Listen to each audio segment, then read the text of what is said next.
Parrish, Florida, in Manatee County in the outskirts of Bradenton and Sarasota. A large development's going in. Now, this place is massive. It's been on the news lately because it's kind of a dust bowl the size of the city of Parrish itself. We were out there today and you could literally see the dust clouds forming underneath heavy equipment. I ended up with an Uber passenger that I had to drop off at this construction site, and then when I left the construction site, I literally couldn't find my way out because none of this is on the Uber map. So Parrish, Florida used to be a small country town, and today it's an apocalyptic construction site. Like literally, there's more stuff being built on the outskirts of Parrish than like the size of the town itself. Now, I did some research to try to see exactly how many new homes are going here, but the information seems to be very unreliable. I see some people go as low as 1,100 and some people go as high as 7,000. So we're just going to go ahead and say thousands of new homes are going in on the outskirts of Parrish. And really, there's nothing wrong with that in itself. I mean, the builder wants to make money and people need houses, so what's wrong with building homes for people? The issue is that the construction site is so massive that on windy days, it looks like you're living in western Texas in Parrish because it creates these giant sandstorms that literally take over the area. And I've actually been stuck in one of these sandstorms. It's nothing pleasant. Now, I didn't get that on video, but it's already on the news and it's happening quite often. Basically, if you get a windy day, it becomes a complete dust bowl out here. You literally feel like you're in Colorado in the middle of the desert or something. But of course, the locals in the area know what the real problem is out here, and we'll talk about that later on in the video. But the main point is an area called Rye Road. It's a single lane highway in each direction, and locals are scratching their head wondering how thousands of people are going to get out of this community using this one single country road. Simply, it doesn't make a lot of sense. Anytime you build something on a large scale, you get something called mass production, which lowers the cost, which makes it more affordable in theory, unless they just keep the difference. But the point being is that you can buy a house out here for like $300,000, and a new home in the Sarasota Bradenton area for $300,000 is definitely a steal. Now, if people from other places like New York, New Jersey, and California were to move here and buy these houses, then you would have population growth. Unfortunately, that's not exactly what's happening. See, what's happening is that people from Sarasota and Bradenton are relocating to the outskirts of the city where they can get a brand new house for $300,000, and they're leaving behind houses in the cities that are worth more than that nobody's taking up. Look at these suburbs as a parasite attached to an animal, that the parasite eventually just sucks the life out of that animal. And literally that's what these type of communities have become to Sarasota and Bradenton. See, all the people from the city are buying houses out here in the suburbs for less than what they could in the city, which is leaving behind a ghostly scene in the urban core. Now, normally that would be filled in with people from other countries that are always migrating to Florida. That's not happening anymore. I mean, we could speculate that once all the poor and hood people move out here to Parrish, then the developers will kind of redevelop or gentrify the city cores and then take that land. So it's basically like they're creating poor communities on the outskirts. And now, of course, you're looking at these houses and you're saying, well, these are brand new houses in gated communities. How are these poor communities? Well, $300,000 price point is actually like way below average in this area. So the new homes that they're selling you in these communities, the price point is actually like considerably less than what like a raggedy house in the hood would cost over here. But just to prove my point, a house in Gang Shore Gardens from the 1960s is worth more than one of these new houses out here in the suburbs. And yes, you do have to pay an HOA once you move into these suburbs, but that's probably going to cost you less than homeless removal services while living in Bradenton. I mean, literally a raggedy duplex in the trenches of Bradenton is $440,000. Like, you could literally sell your house in the hood in Bradenton, move to the suburbs, and have $100,000 left over. Get on Facebook Marketplace and put that money to good use. But the point being, it now costs less money to live here in this barren wasteland in the outskirts of Bradenton than it does to live in the city, and a lot of people are going for that. Sounds like a perfect plan, right? Well, not exactly. See, as you drive through here, you realize that there's like, I don't know, thousands of acres, hundreds of acres, who knows how much land is out here that they thought they were going to develop, but then they didn't. And what if, in a worst case scenario, like a recession of some sort that's probably at our doorsteps right now, they can't sell these houses or they can't sell much more? What do you think is going to happen to all this land? Because if you have an HOA fee, that HOA fee reflects the entirety of the community paying into it. But when only 20 or 30% of this land is developed, that means that the people that buy those houses are going to have the obligation to keep up the HOA on thousands of acres probably, and don't think that they're not going to charge you a premium for that. Buying a house at the early stages of a community kicking off with the current economy is an absolute crapshoot for your future. I try to get back on Rye Road. There it is up there, but it's closed. So I have to continue trying to find an exit out of this community since none of it's on Google Maps. So that's what's going on here. But my point being, guys, what happens if now all of a sudden they can sell a few more houses here or there, but here 80% of this land is unoccupied with utilities, with roads, with easements, with landscaping that has to be maintained? How much do you think the HOA fee is going to be for the few people that buy houses in these communities? And I mean, they're starting to already scatter these houses. Like, they're putting some over here, some over there, some by this exit, some by that exit. So it's not exactly like with today's economy, this project has a good potential. I mean, I hope they can finish it, right? Let's stay optimistic and say maybe they're going to finish it. But I mean, driving around this construction site, the most obvious thing is that it looks like it's a Paralize construction site. Now, they are building houses in little pockets, and there are people working in these houses, but you'll notice that it's nothing like what was happening here about a year ago. Obviously, immigration raids have targeted construction sites in Florida, and that means that you're starting to see less and less undocumented people building these houses and more U.S. citizens, which means that it's going to cost more money to build these houses, and it's going to take longer to build these houses.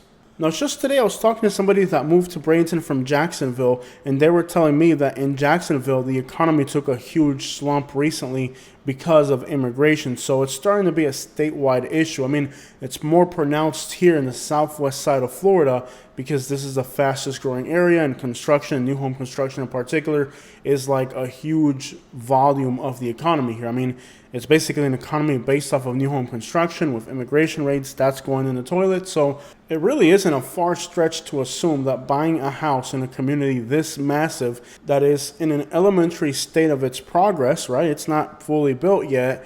In the current economy that we're in right now, what do you think can happen here? I mean, what's going to happen is if they can't sell these houses, eventually the people that have bought houses are going to have to take up the HOA fees for the entire community, which means that their HOAs are going to be absolutely ridiculous. So I would advise anybody that's buying a house in Florida to be very careful not to buy a house in a community like this that's unfinished, because there's uncertainty in the future, and it is an HOA. That means you're responsible for the entire community, and if the entire community becomes a freaking dust bowl and the city commissioners and county commissioners get upset about it, who do you think they're going to have to, cough up that money? It's called an assessment, and there could be assessments, there could be hurricanes, there could be flooding, there could be a giant sinkhole that opens up and swallows half of these roads. So there's no real telling what the future could be for a community like this, for the few unfortunate people who buy houses. And this is just my personal opinion. This is mostly uncharted territory, but I have talked to people and then the road comes to an end. And this is kind of the issue with this area. It's like there's so much going in that you can just literally get lost trying to leave a community. It's like just one never-ending construction site. It's kind of infuriating, especially when you're on an app like Uber where it thinks you can just drive straight across things when it doesn't know where you're at. Staying on topic, though, this is already happening to people in the Manatee County area where a community gets kicked off. All of a sudden, they get choked out. They can't finish selling the property, so they find an alternative land use. And that means that they could subdivide that community into something else. So here's one example that's currently taking place in Manatee County. A community just like this one, I'm not going to say the name of it, is on its way to getting built. All of a sudden, they can't sell enough houses. So they sell the land that's like this, unfinished and has utilities, to another developer. Now that developer decides that they're going to build apartments, high density apartments, and they're going to lease them, not sell them. Because after all, there are no buyers, so they're not going to make townhomes to sell. They're going to make townhomes to rent them. But there's a catch. See, the people that are leasing these properties, well, they're not homeowners, so they don't have to pay a homeowners association fee. So now the people that bought houses are having to pay the HOA to take care and manicure a part of the community that they are not homeowners, that are not paying anything into the community, but now you are forced to pay that, and it's being built by another developer. So that's a very nasty loophole that these developers have found in order to kind of, well, bail out of a failed community. And there are failed communities already here in Bradenton. And again, we're not going to start putting labels and say this or that, but there are failed communities already in the Bradenton area where the developers have already sold off sections of those communities to another developer. They build a completely different type of community than what they expected within the boundaries of a community where they already sold houses to people who expected that this entire community would be nothing but beautiful single family homes, not high density rental apartments.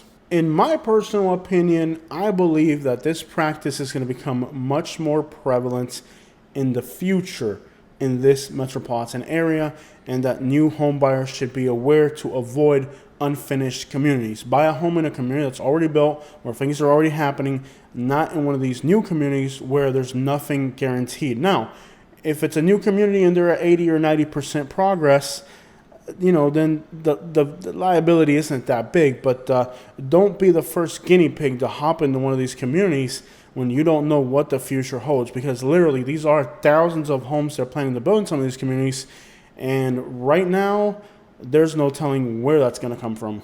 And all you really have to do in the Parrish area, I mean, literally anything between Bradenton and Sarasota and all the way up to Tampa, is just drive another half mile down the road, and there's another monstrosity of a community going in. So let me show you guys what a developed community here already looks like.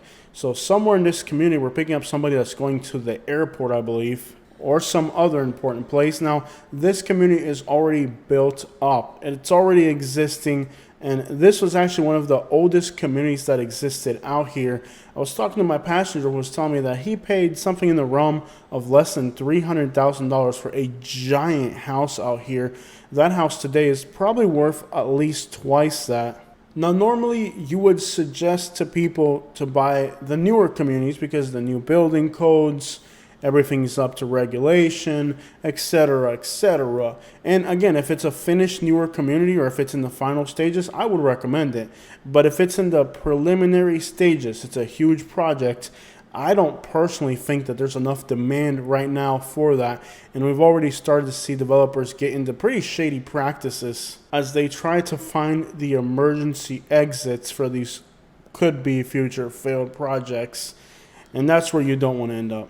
But like I said at the start of the video, there is one elephant in the room still left to be cleared.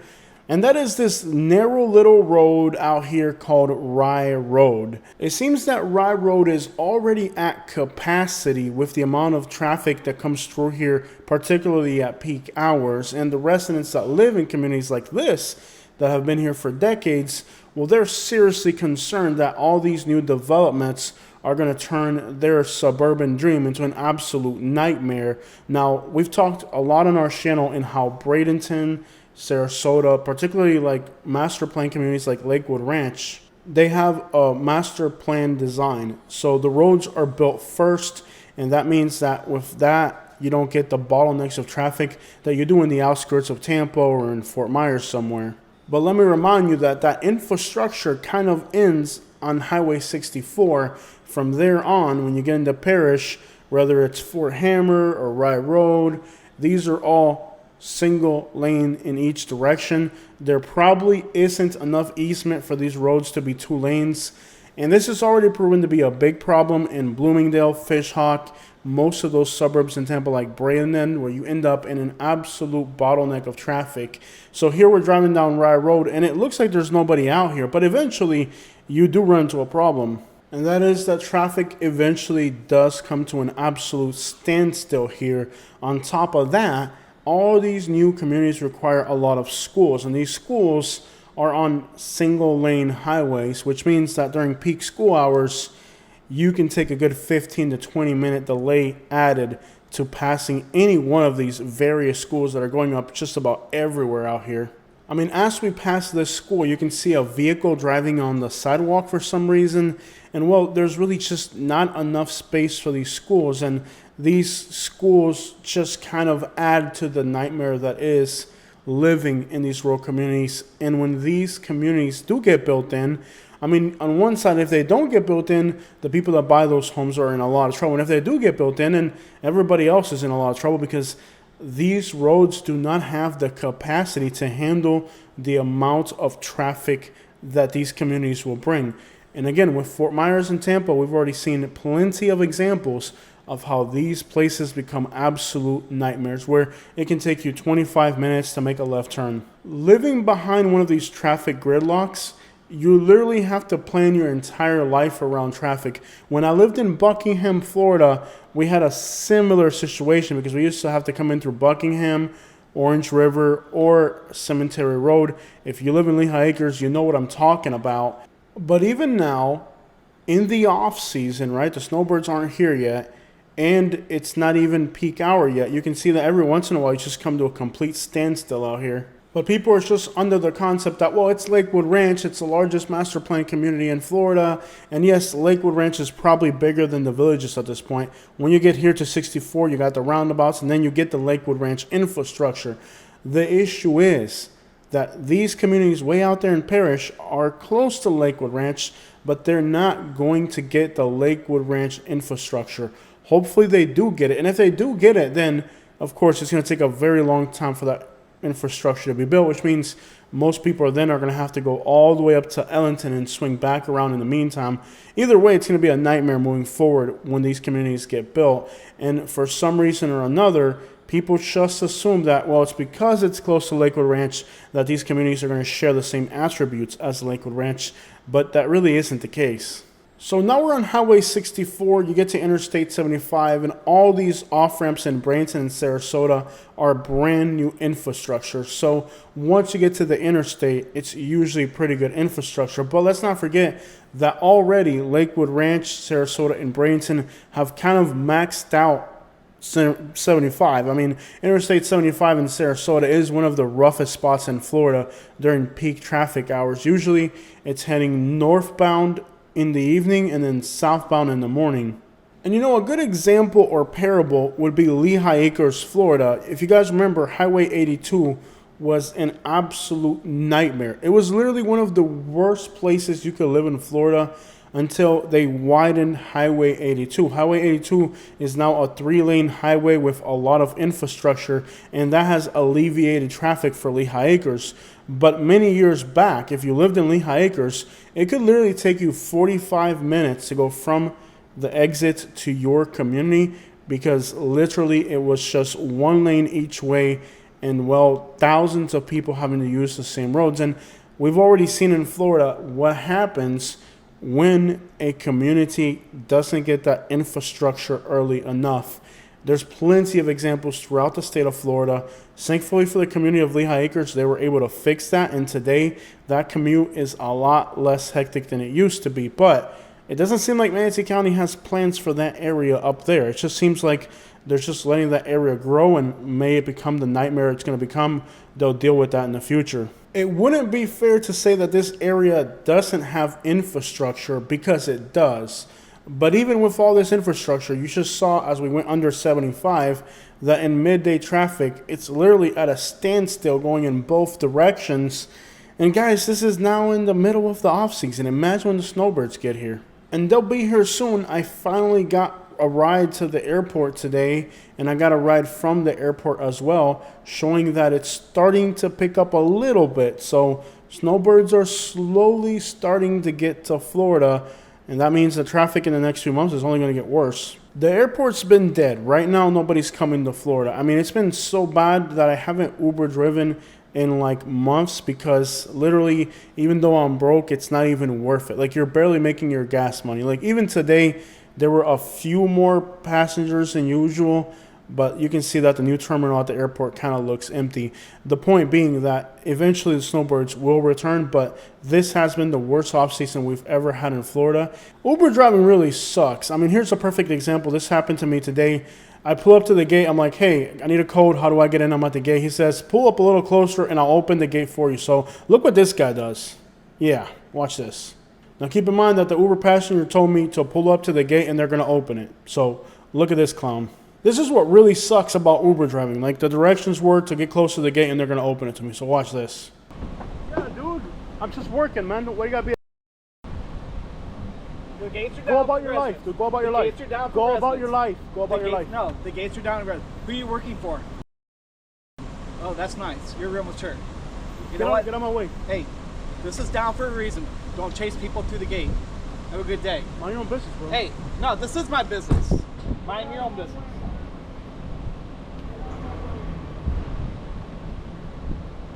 Well, guess what, man? I still got into the community. This is just average day-to-day crap on Uber.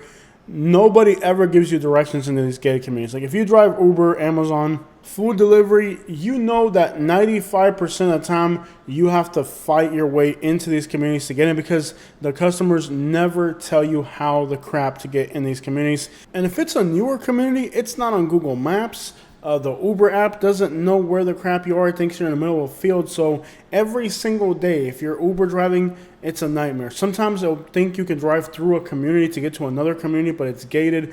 I mean, it's an absolute freaking nightmare on the daily basis. I mean, look, this is the route we're taking from a gated community in Sarasota that looks prestigious to get to the airport. Notice how there's like potholes and like little country roads and like narrow bridges and stuff like that. Imagine that you live in a brand new prestigious community. Now this one is in like South Sarasota, so kind of closer to Fruitville and Bee Ridge exit more than Lakewood Ranch. But the point being, like, this is the route between a massive gated community where people are commuting to the airport. You got to go on these narrow country roads. Clearly, you know, if you're going to build all these giant communities, probably don't want to have to put people on little country roads. When we finally got to Fruitville, now this is all east of 75, we sat here for like 3 light changes. And keep in mind, we're in the off season. This isn't the busy part of the year.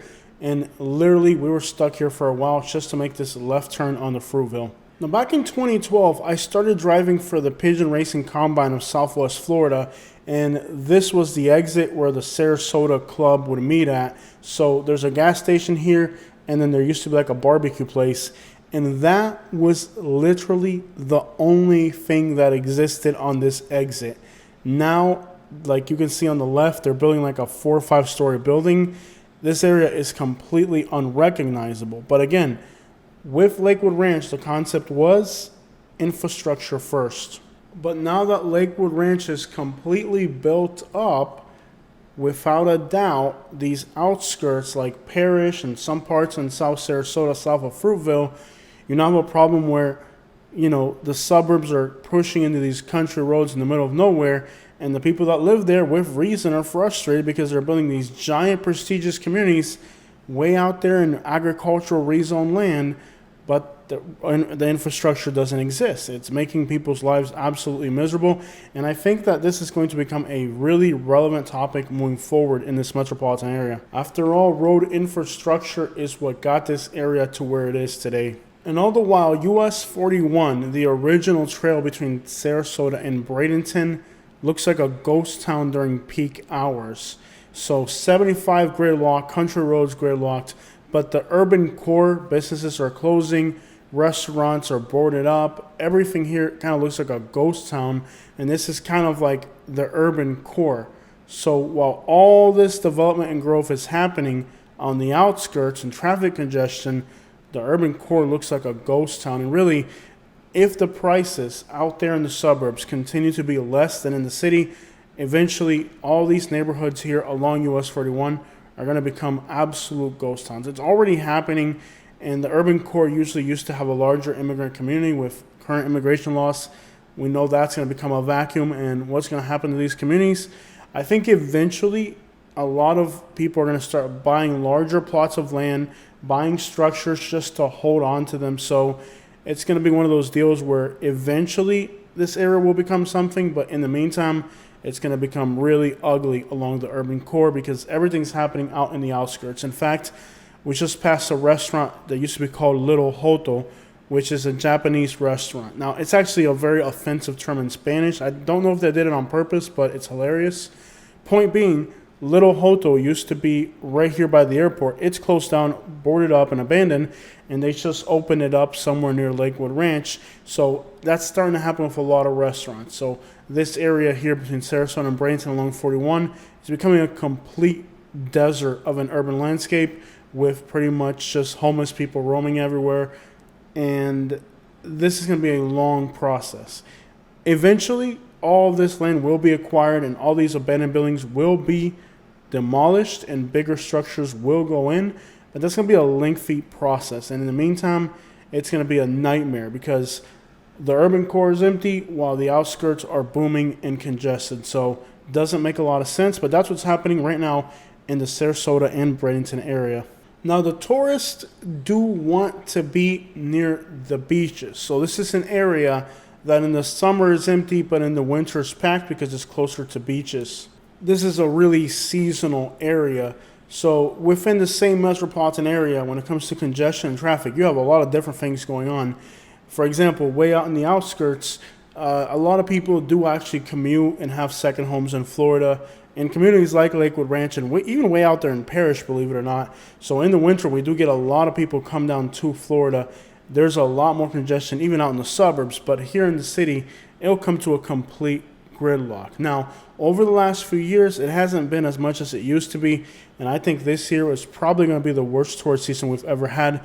Only time will tell, but I have noticed an uptick in flights coming into the Sarasota airport, just enough to where it makes a difference. If the off-season is a reflection of what the season's going to be this year, we're in for a lot of trouble. But hey, positive news up ahead on the right, the wing house, which got destroyed by the hurricanes we had about a year ago, they recently fixed the roof, and it looks like they paved the parking lot.